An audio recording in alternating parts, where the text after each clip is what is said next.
At exactly 9:40 on a Thursday morning, I opened my banking app to check on a wire transfer and found $42,000 missing from an account I had spent 11 years building. Not stolen by a stranger. Not lost to some scam email I clicked on by accident. Taken by my daughter.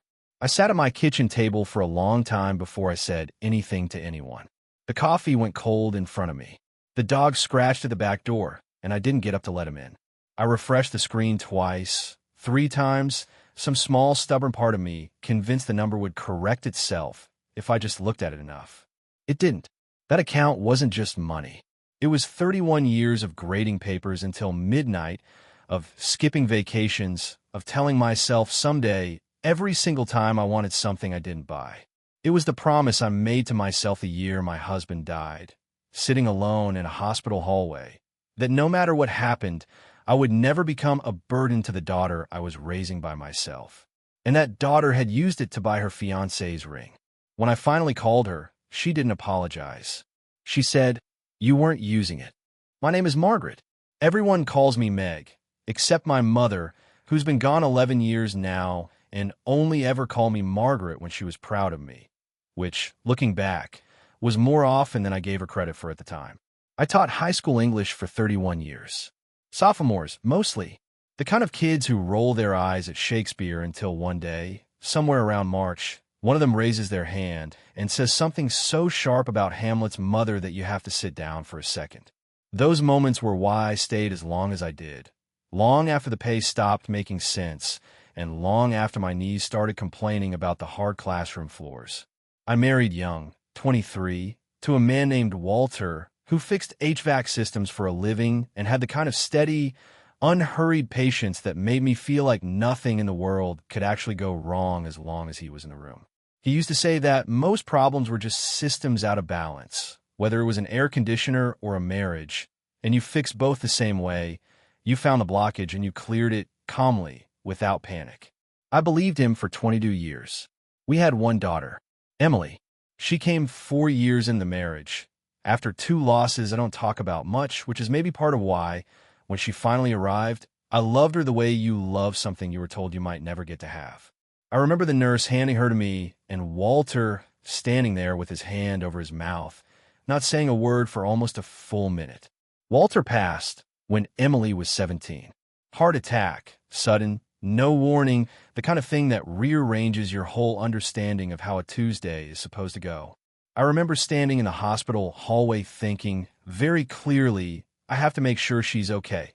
Not I need to fall apart because there wasn't room for that yet. There's never room for that when you're the one left standing. So I didn't fall apart. I went back to teaching 3 weeks later because the mortgage didn't care that my husband had died and because staying busy was the only version of grieving I knew how to do. I raised Emily mostly alone for the next several years, on a teacher's salary, in a town where teachers' salaries don't stretch very far. We had a routine. Cereal for dinner on Fridays because it made her laugh. Library trips on Sundays. A budget notebook I kept in the kitchen drawer where I tracked every dollar in pencil because pen felt too permanent for numbers that never stopped moving.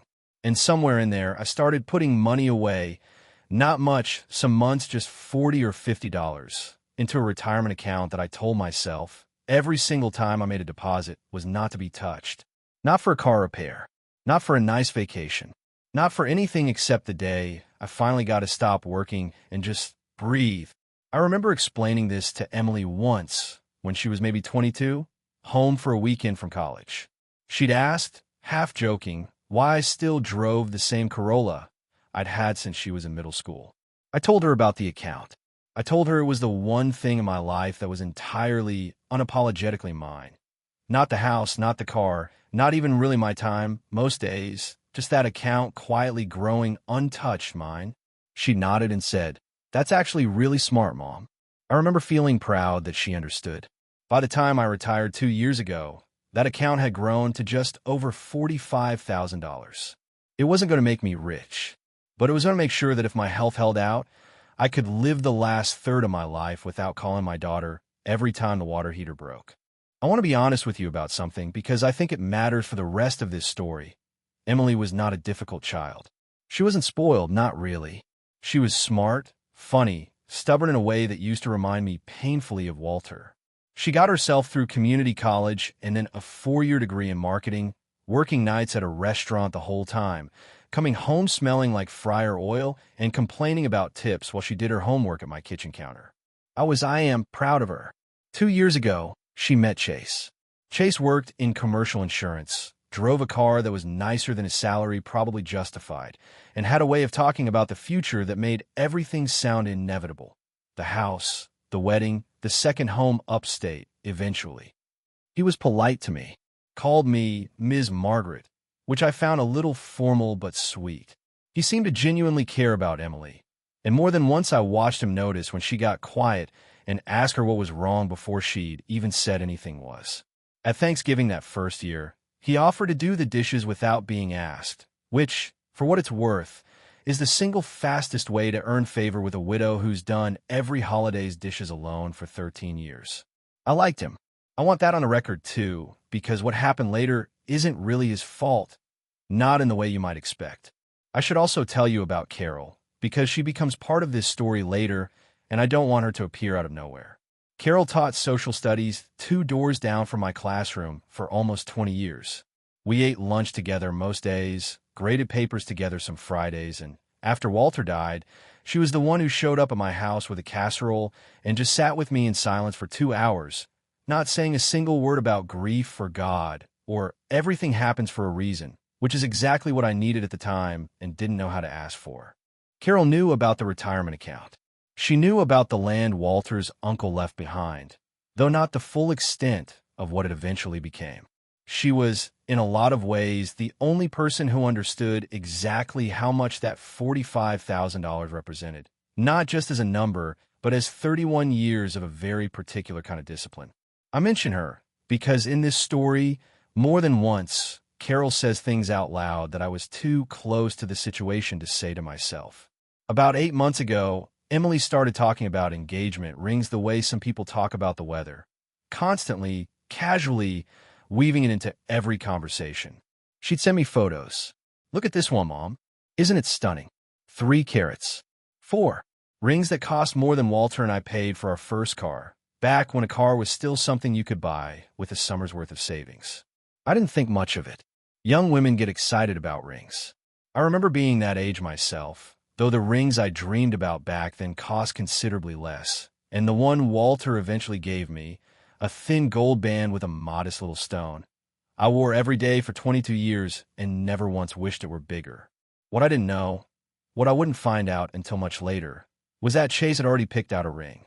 A modest one, beautiful, tasteful, well within what a 29-year-old in commercial insurance could reasonably afford. He'd shown Emily a picture of it, actually thinking he was including her in the surprise, the way you'd think that would be a kindness rather than a mistake. She hated it. Not out loud, not to him, but she came to me one Sunday afternoon, sat down across from me at this same kitchen table, and said, "Mom, I need to talk to you about something, and I need you to not judge me."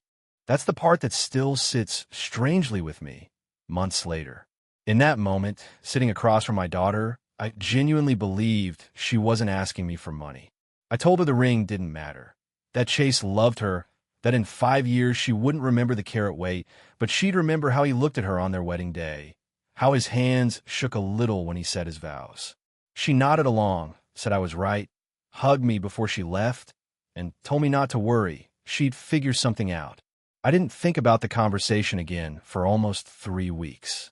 I want to mention something small that I've thought about a great deal since.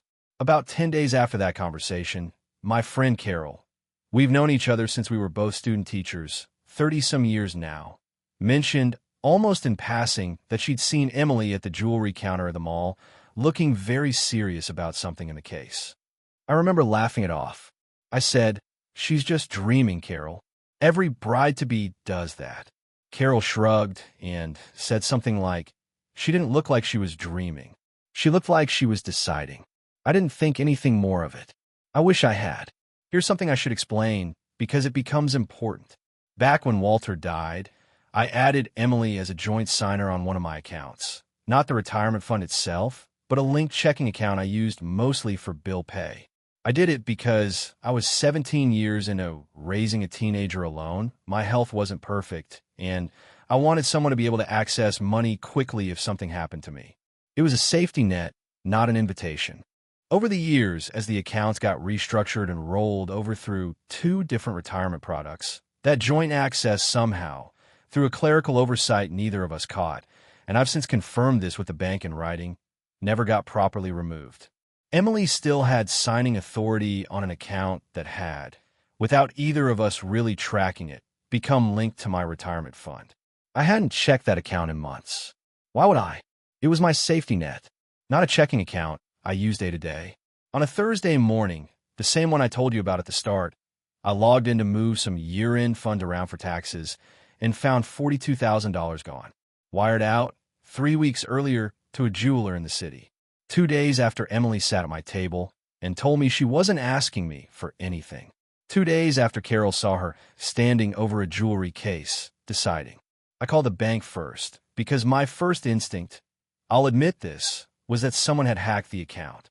A fraud department representative walked me through the transaction patiently, the way you'd talk to someone you could tell was about to have a very bad morning. Verified login. Verified device. The transfer had been authorized from a phone registered to Emily's name, using credentials that had been on that account, technically, legally, for 11 years. It wasn't fraud, not according to the bank, not according to the law, but it was theft in every way that matters between a mother and a daughter. I called Emily. My hands were not steady. I remember that specifically. I had to set my phone down on the table and put it on speaker because I couldn't hold it still. Emily, I said, I need you to explain something to me. There's $42,000 missing from my retirement account, wired to a jewelry store 3 weeks ago. Do you know anything about that? There was a pause. Not a shocked pause. A calculating one. I've spent 31 years watching teenagers decide, in real time, whether to lie to me. I know what that silence sounds like. Okay, she finally said. Okay, Mom, before you freak out. I'm not freaking out, I said, though my voice was already shaking. I would like an explanation. I was going to tell you. I was going to pay it back. I swear, once Chase and I... Emily, I bought the ring, she said. The one I told you about. The one I actually wanted. I sat very still. You used my retirement account. Without asking me. I didn't think you'd say yes if I asked, she said. And I want you to notice that. Now I'm sorry. Now I panicked. An admission, almost proud of its own honesty, that she had bypassed my consent because she predicted, correctly, that I would have refused. So you took it instead. It's not like you were using it, Emily said. You have your pension. You have Social Security. That account is just sitting there. Mom, you never even touch it. I remember the exact chill that went through me at those words. You weren't using it. As though a retirement fund only counts as real, only counts as mine, if I'm actively withdrawing from it in front of witnesses. Emily, that account exists so that if I get sick, if the roof caves in, if I live to be 90, I don't become a burden to you, I said. It exists so I never have to call you and ask for help, the way some of my friends have had to call their children. I built that so you would never have to make the decision you just made for yourself without asking me. I'll pay it back, she said again. After the wedding. Chase's parents are giving us money. I can pay you back in installments. It's not gone forever, Mom. It's just borrowed. You didn't borrow it, I said. Borrowing requires the other person to know. She got quiet, and then, this is the part one still think about most, she got defensive. You're being really dramatic about this. It's a family loan. People do this all the time. I'm your daughter. I'm literally going to inherit that money someday anyway. I hung up the phone. I didn't hang up out of rage, exactly, though there was plenty of that underneath. I hung up because I suddenly understood something with total clarity, the kind of clarity that only comes maybe 3 or 4 times in a person's life. My daughter did not see that money as mine. She saw it as pre-inheritance, a resource that belonged to the family in the abstract, currently being stored under my name, available to be redirected whenever she judged the need urgent enough. Over the following 2 weeks, Emily called 4 times. Each call followed roughly the same pattern.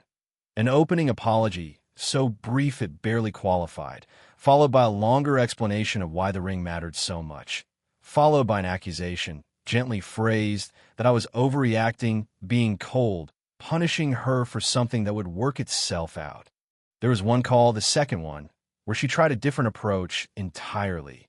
Not pleading, but reasoning the way she used to argue for a later curfew when she was 15, building her case point by point like she'd rehearsed it in the shower. "Mom, think about it logically," she said. "If I hadn't used the account, you would have eventually given me money for the wedding anyway, right? Parents do that.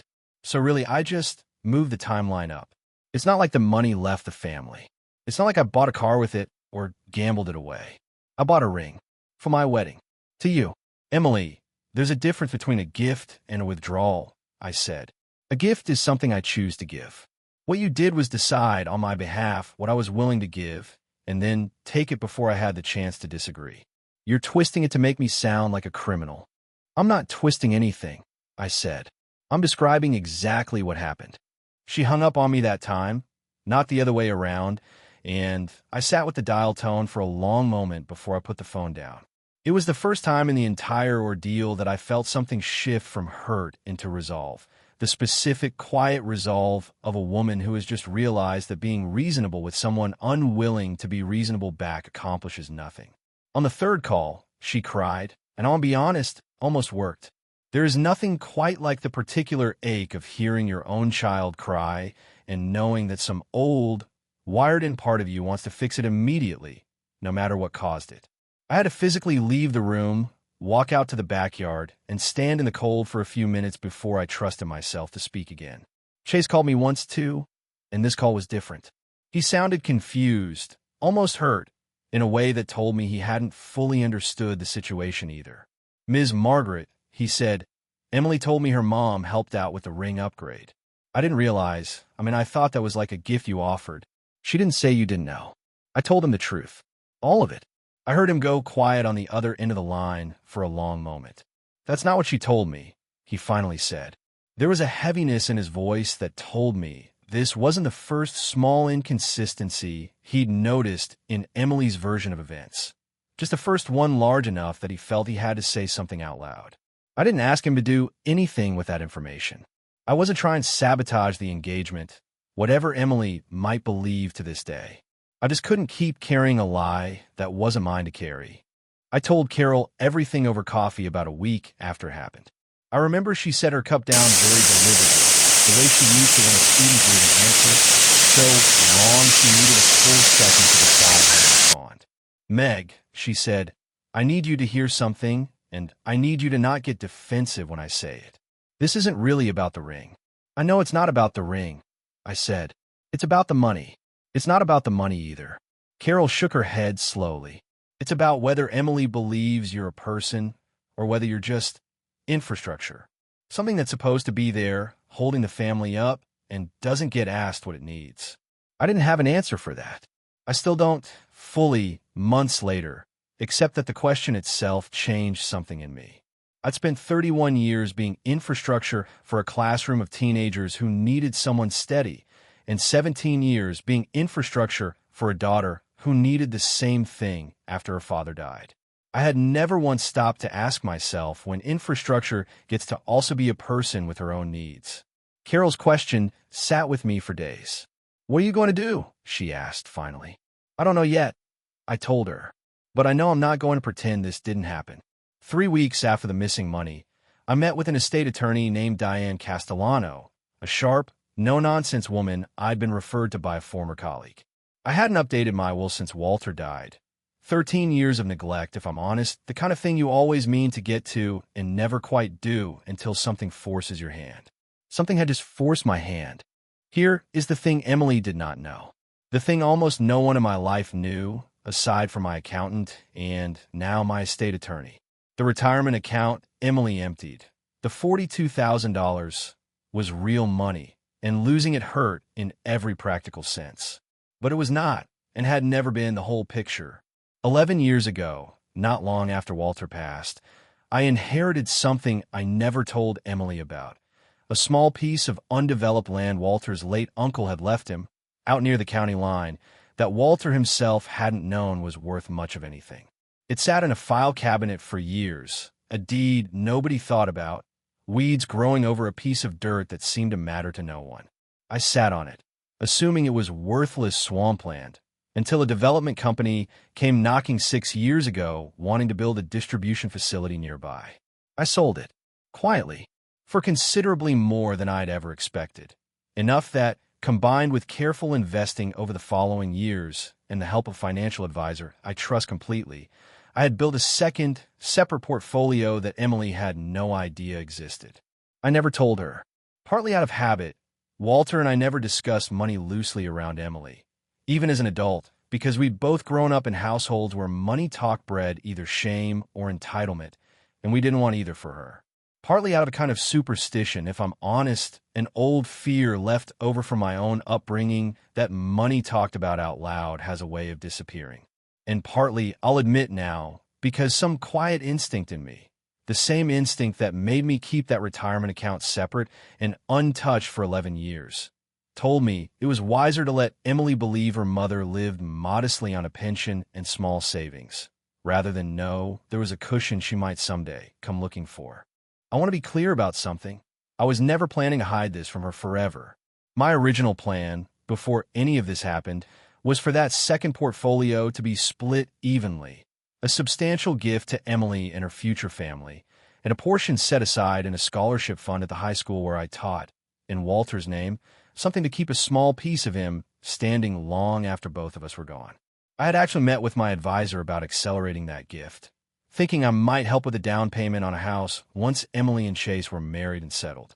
I remember sitting in that advisor's office, imagining Emily's face when I told her, imagining handing her something that would change the whole shape of her life. The $42,000 she stole didn't bankrupt me. That's not the twist. The twist is what it revealed. Sitting across from my attorney, I laid out everything. The joint account oversight, the wire transfer, Emily's words on the phone. You weren't using it, and Diane Castellano looked at me for a long moment and asked a question I hadn't let myself fully ask myself yet. Margaret, she said, if she did this while you were alive, sitting right in front of her, what do you think happens to the rest of it once you're not here to say no? I didn't answer right away. I sat in that office chair and thought about every version of Emily I'd ever known. The toddler who used to hide vegetables in her sock, the teenager who cried over a B+, the young woman who worked double shifts to pay her own way through college, and I tried to reconcile all of them with the woman on the phone who'd told me, without flinching, that she was literally going to inherit that money anyway. I didn't need Diane to answer her own question. We both already knew. I restructured my will that week, not out of spite. I want to be honest about my own heart here, because this story isn't really about revenge, even though I know that's the flavor people expect from stories like this one. I restructured it because I finally understood, with total clarity, that money handed to Emily without boundaries wasn't going to become security for her. It was going to become a habit, a belief that whatever her mother had was hers for the taking, the moment the need felt urgent enough to justify it. The bulk of the second portfolio, the part Emily never knew existed, went into an irrevocable trust, structured, with Diane's help, so that Emily could not access the principal directly, ever, under any circumstance, no matter what she asked or how she asked it. Instead, it would fund two things: the scholarship of my old high school, permanently in Walter's name, and a separate protected account for any grandchildren Emily might someday have, accessible only when they turned 25, with terms that made it functionally impossible for anyone, including Emily, to touch it early. I left Emily something too. I want to be clear about that, because I never stopped loving her, not for one single day of this. I left her the house, paid off, worth a fair amount, a real and meaningful gift. But the liquid money, the portfolio she didn't know about, the safety net she assumed would eventually flow to her simply because she was my daughter, that was gone from her reach entirely, replaced by something she couldn't touch, and, for a long while, didn't even know existed. Before I signed the final paperwork, I sat with it for almost a week because I wanted to be certain I wasn't acting purely out of hurt. I called my financial advisor, a calm, unhurried man named Robert who had managed the second portfolio since the land sale, and I asked him directly, am I doing this because I'm angry, or Because it's right? He didn't answer right away, either. Everyone in this story, it seems, needed a moment before they could answer that question honestly. Finally, he said, "Margaret, I've watched you build this slowly and quietly for 6 years. You never once talked about spending it on yourself. Every plan you ever described to me involved giving it away. To Emily, to the school, to grandchildren who don't exist yet. The only thing that's changed is you're finally asking whether the person you were planning to give it to has earned the responsibility that comes with it. That's not anger. That's just finally paying attention." That conversation settled something in me. I signed the paperwork 3 days later in Diane's office, with Carol sitting beside me in the waiting room, because I'd asked her to come, because I didn't want to do it alone. I didn't tell Emily any of this. Not yet. I let 3 more months pass. Emily and Chase's wedding happened as planned. I attended. I smiled in the photographs. I hugged her at the altar and told her I loved her, because I did, because loving someone and being furious at them are not mutually exclusive states, whatever the greeting cards would have you believe. Chase's ring, the $18,000 upgrade, funded by my retirement, sat on her finger the entire day, catching the light every time she raised a glass. And I said nothing about it because I had already said everything I needed to say on that Thursday morning phone call. I danced with her father's memory more than I danced with anyone in the room that night. If I'm honest, there's a particular loneliness to celebrating your only child's wedding as a widow, standing where 2 people should be standing.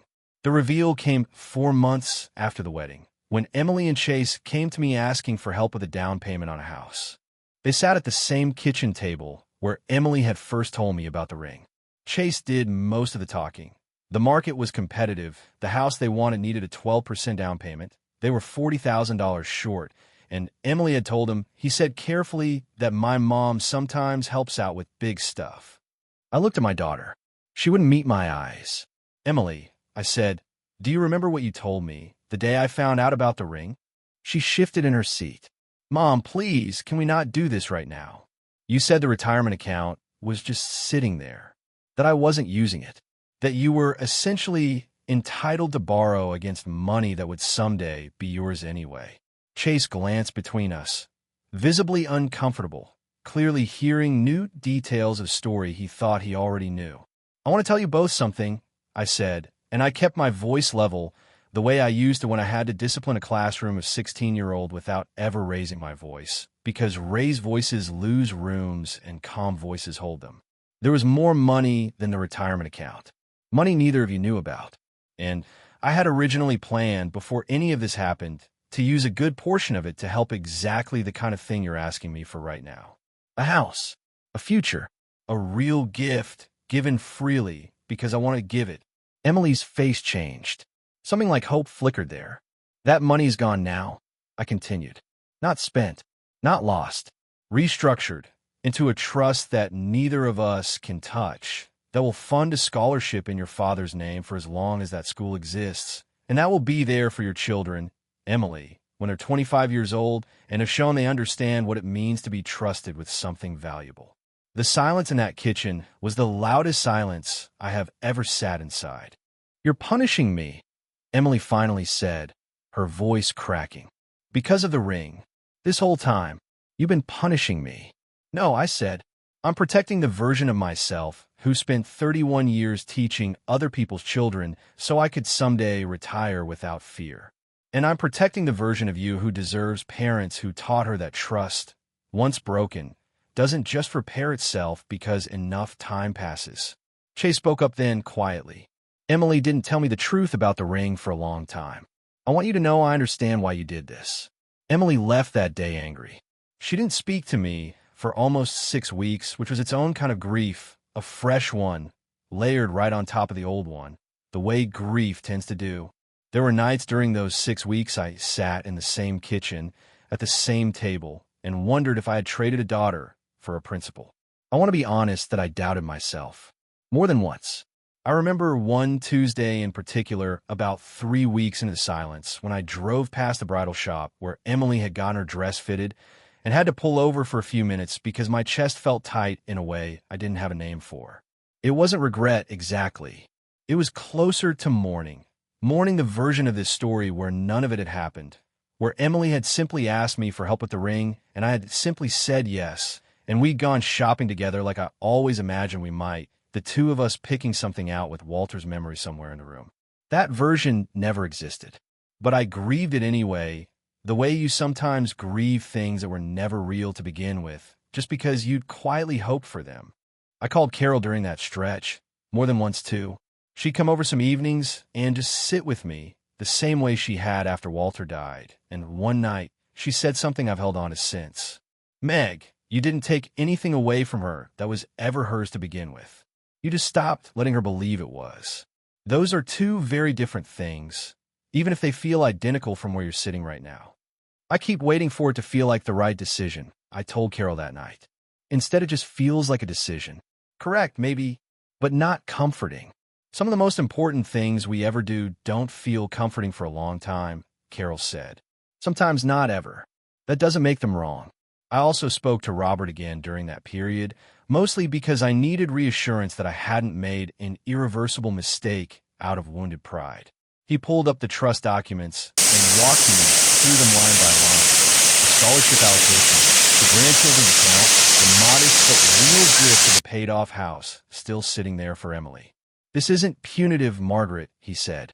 "A punitive structure would have cut her out completely. What you built still includes her. It just doesn't hand her unlimited access to something she's already shown she'll misuse without asking." That distinction mattered to me more than I expected it to. I wasn't trying to erase my daughter from my life's work. I was trying to make sure that whatever she eventually received, she received it having understood exactly what it cost to build. I found out much later from Chase what those 6 weeks actually looked like on Emily's side of things.